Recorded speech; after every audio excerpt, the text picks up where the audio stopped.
অনেকের কাছে কোটিপতি হওয়া এটা একটা দুঃস্বপ্নের মতো মনে হতে পারে যে এটা কখনোই সম্ভব না, কিন্তু সেই অনেকেই আবার যদি চারিপাশে ফোকাস করেন তাহলে দেখবেন যে অনেকেই কোটিপতি হয়েছেন। যারা এখন কোটিপতি হয়েছেন তারাও একসময় ভাবতেন যে কোটিপতি হওয়াটা একটা কঠিন ব্যাপার, অসম্ভব ব্যাপার। আসলেই কোটিপতি হওয়া সহজ কোনো ব্যাপার নয়। এর জন্য অনেক স্যাক্রিফাইস দরকার, অনেক ডিসিপ্লিন দরকার, হার্ডওয়ার্ক দরকার, কন্টিনিউয়াসলি নিজেকে ইমপ্রুভ করা দরকার, কাজ করে যাওয়া দরকার।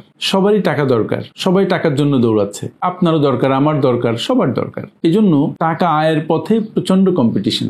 সেই কম্পিটিশনে আপনি পার্টিসিপেট করে কোটিপতি হবেন 10 বছরের মধ্যে, এটা সহজ তো নয়, কিন্তু এটা কি অসম্ভব? অবশ্যই নয়। এটা আপনার পক্ষে দারুণভাবে সম্ভব। যদি আপনি কোটিপতি ক্লাবের সদস্য হতে চান তাহলে বেশ কয়েকটা কাজ করতে হবে। সেই কাজগুলো কি কি সেটা আমি একে একে বলবো। তবে হ্যাঁ, মনে রাখবেন 10টা কাজের কথা আমি বলবো, সেই 10টার মধ্যে 10 নম্বর পয়েন্টটা প্রচন্ড গুরুত্বপূর্ণ। এটা আমি একেবারে শেষে বলছি, বাট মনে রাখবেন প্রত্যেকটা স্টেপ, প্রত্যেকটা পয়েন্ট গুরুত্বপূর্ণ। সুপ্রিয় শ্রোতা, আমাদের আজকের ভিডিওতে আপনাকে স্বাগতম। আপনারা যারা আমাকে দীর্ঘদিন ধরে শুনছেন তাদের প্রতি আমার অসীম কৃতজ্ঞতা। আর যারা আমাকে নতুন শুনছেন তাদেরকে অনুরোধ করছি চ্যানেলটিকে সাবস্ক্রাইব করে, পেজটিকে ফলো করে আমাদের সাথে থাকুন এবং লাইক, শেয়ার, কমেন্ট দিয়ে আমাদের ভিডিওগুলো সবার মধ্যে ছড়িয়ে দিন। কারণ বিশ্বাস করুন, প্রত্যেকটি ভিডিও প্রতিটা মানুষের জন্য খুবই দরকারি। চলুন যাওয়া যাক মূল আলোচনায়।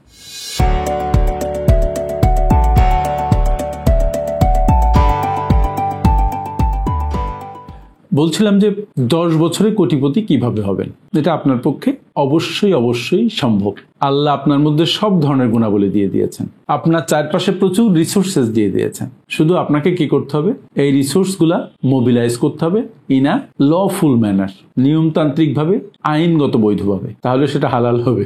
প্রথমে আপনাকে কি করতে হবে? নাম্বার 1, প্রথমেই আপনি দেখুন, বিচার করুন যে আপনার যে মূল্য, সেই মূল্য আপনি পাচ্ছেন কিনা। আমরা অনেক ক্ষেত্রে নিজের মূল্য বুঝি না। আমি আয় করতে পারি 1 লাখ টাকা, কিন্তু আমি আয় করছি 20,000 টাকা, কারণ আমি নিজেকে নিজে উপস্থাপন করতে পারি নাই, আমার কোয়ালিটি আমি সঠিক জায়গায় প্লেস করতে পারি নাই। এই ক্ষেত্রে একটু চিন্তা ভাবনা করে নিজের যে দক্ষতা আছে তার সাথে দক্ষতার উন্নয়ন ঘটিয়ে নিজেকে সঠিক জায়গায় প্লেস করাটা খুব জরুরি। তাহলে আপনার যে মূল্য, এই মূল্য আপনি পাবেন। তার ফলে আপনার কি হবে? আপনার আয় বেড়ে যাবে। নাম্বার 2, কখনো একটা মাত্র ইনকাম সোর্সের উপরে আপনি নির্ভর করবেন না।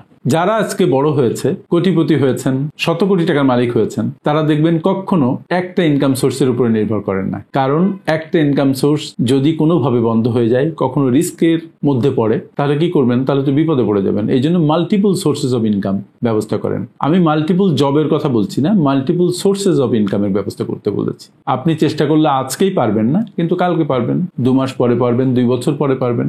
এবং এই মাল্টিপল সোর্সের মধ্যে এমন কিছু জায়গা থাকতে হবে যেখানে আপনি না খাটলেও যেন টাকা আসে।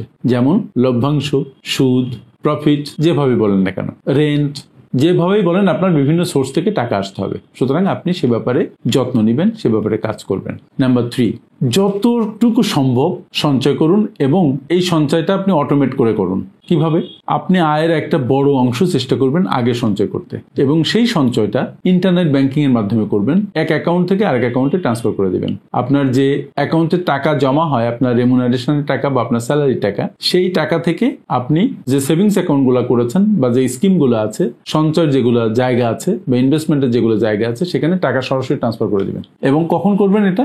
যেদিন টাকা ঢুকবে, পারলে সেই দিনই। কারণ সঞ্চয়টা আগে আলাদা করে বাকি টাকা আপনি খরচ করবেন এবং আননেসেসারি এক্সপেন্স থেকে নিজেকে দূরে রাখবেন। নাম্বার 4, ঋণ রাখবেন না, অথবা খুব মিনিমাম রাখবেন। ঋণের উপরে যে সুদ, সেই সুদ অনেক বেশি, আমরা জানি। ক্রেডিট কার্ডের সুদ হলে তো আরো অনেক বেশি। সুতরাং ঋণ যদি আপনার বেশি থাকে, তাহলে প্রতি মাসে আপনার আয় থেকে একটা বড় অংশ বেরিয়ে যাবে, আপনার ক্যাশ আউটফ্লো বেশি হবে। আপনার চেষ্টা করা দরকার ক্যাশ ইনফ্লো যেন বেশি হয়, আউটফ্লো যেন কম হয়। ঋণ যদি থাকে তাহলে ঋণের যে মূল টাকা সেটা তো পরিশোধ করবেনই, সাথে আপনি সুদ পরিশোধ করবেন বা প্রফিট পরিশোধ করবেন। চেষ্টা করবেন আননেসেসারি লোন যেন না থাকে, এবং চেষ্টা করবেন যেন মন্দ ঋণের খপ্পরে আপনি না পড়েন। ক্রেডিট কার্ডের ঋণ যেমন মন্দ ঋণ, কারণ এই ঋণ নিয়ে আপনি খেয়ে ফেলেন, জিনিসপত্র কিনে শেষ করেন, যেখান থেকে আপনার কোনো টাকা আসে না। কিন্তু ঋণ যদি ভালো ঋণ হয়, মানে এমন ঋণ যে ঋণ আপনি নিয়ে কোথাও ইনভেস্ট করেছেন তার চাইতে বেশি আপনার প্রফিট আসছে, যে সুদ আপনি দিচ্ছেন, তাহলে সেটা ভালো ঋণ, এটা হোক। তারপর আমি বলবো, ঋণ ম্যানেজমেন্ট একটা কঠিন বিষয়, অনেকে না বুঝতে পারেন। এই জন্য ঋণ যেন না থাকে, অথবা থাকলে খুব কম থাকে, তাহলে আপনার জন্য বড় হওয়া সহজ হবে।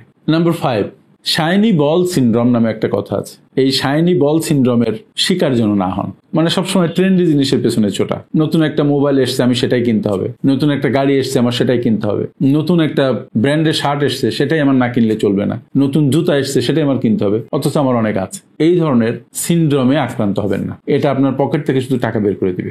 এবং এই যে শাইনি বল সিনড্রোম আমি বললাম, এই সিনড্রোমের শিকার যারা হয়েছে তাদের জন্য খুব বিপদ। তারা খুবই আননেসেসারি জিনিস কিনে যা তাদের জীবনের জন্য অতটা দরকারি নয়। সুতরাং এই শাইনি বল সিনড্রোমের শিকার যেন আপনি না হন। 6, আপনার টাকা ইন্টারেস্ট বা প্রফিট বেয়ারিং অ্যাকাউন্টে রাখবেন। আমরা অনেকক্ষণ করি কি, আমরা টাকা এমন জায়গায় রাখি কারেন্ট অ্যাকাউন্টের মতো যে টাকাতে আমার কোনো কিছু যুক্ত হয় না, আমি কোনো প্রফিট পাই না, কোনো ইন্টারেস্ট পাই না। সুতরাং টাকা এভাবে কোথাও ফেলে রাখা যাবে না। ইমার্জেন্সি ফান্ড যদি থাকে সেটা এভাবে থাকতে পারে, কিন্তু আপনার টাকা, যে টাকাটা আপনার অলস পড়ে আছে, সেই টাকা যেন এরকম নন ইন্টারেস্ট বেয়ারিং বা নন প্রফিট বেয়ারিং অ্যাকাউন্টে না থাকে। এটা এমন জায়গায় রাখা দরকার যেটা সবসময় কিছু আয় করে। তাহলে হবে কি, আপনার অ্যাসেট অ্যাকুমুলেশনে এটা হেল্প করবে এবং দ্রুত কোটিপতি হতে আপনার জন্য সহায়ক ভূমিকা পালন করবে। নাম্বার 7, আপনার ট্যাক্স খুব সুচারুভাবে সম্পন্ন করবেন। আমরা অনেকক্ষণ করি কি, জেনে তো কারোর মাধ্যমে ট্যাক্স ফাইল মেনটেন করি, তার ফলে যেটা হয় একসময় যে হয়তো ট্যাক্সের হিউজ একটা বার্ডেন মাথার উপরে চলে আসে, অথবা আমার যে পরিমাণ টাকা দেওয়ার কথা সেই পরিমাণের চাইতে আমি হয়তো বেশি টাকা ট্যাক্স দিয়ে ফেলি। যাদের অল্প ট্যাক্স দিতে হয় তাদের জন্য এটা সমস্যা হয় না, কিন্তু যাদের সম্পদ অ্যাকুমুলেশন মোটামুটি বেশি হয়েছে তাদের ট্যাক্সের পরিমাণ অনেক বেড়ে যায় যদি রং ক্যালকুলেশন হয়। সুতরাং যখন ট্যাক্স ফাইল আপনি মেনটেন করবেন তখন বি ভেরি কেয়ারফুল যে সঠিক লোক, যিনি ভালো বুঝেন, যিনি ট্যাক্স আইন সংক্রান্ত ব্যাপারে খুব দক্ষ, সেরকম লোক যেন এটা ডিল করেন। ডিল করলে কি হবে, আপনার ডিডাকশন কম হবে, আপনার ট্যাক্স আপনাকে কম দিতে হবে এবং সঠিক দিতে হবে। আর যদি আপনি বেঠিক লোক নির্বাচন করেন তাহলে দেখবেন যে আপনার ট্যাক্স দেওয়ার কথা 5 লাখ কিন্তু দিয়ে ফেলছেন হচ্ছে 10 লাখ। এরকম অনেক ট্যাক্স লয়ার আছেন। সুতরাং আপনি ট্যাক্স প্রফেশনাল যাকে সিলেক্ট করবেন তিনি যেন দক্ষ হন, বুঝে শুনে একজনকে সিলেক্ট করবেন। তাহলে আপনার টাকা আননেসেসারি আপনার পকেট থেকে বেরিয়ে যাবে না এবং পরবর্তীতে একটা জরিমানার ভয় থেকে আপনি মুক্ত থাকবেন। নাম্বার 8 হচ্ছে, আপনার যে বেতন বাড়বে, আপনার যে স্যালারি রেইজ হবে বা আয় বাড়বে, সেই বর্ধিত অংশটুকু আপনি খরচ করে ফেলবেন না, এটা আপনি ওয়াইজলি ইনভেস্ট করবেন।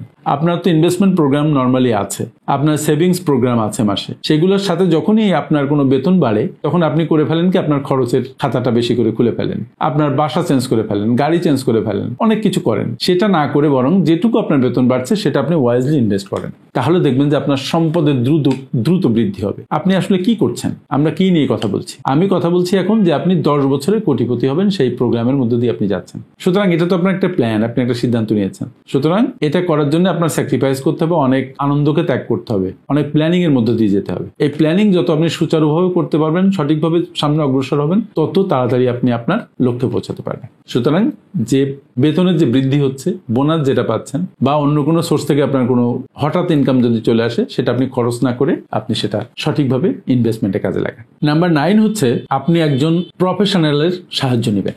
আমাদের দেশে আমরা আসলে প্রফেশনালদের কাছে ওইভাবে যেতে চাই না, কারণ আমরা মনে করি আমরা সব পারি। আসলে কিন্তু আমরা সবকিছু পারি না।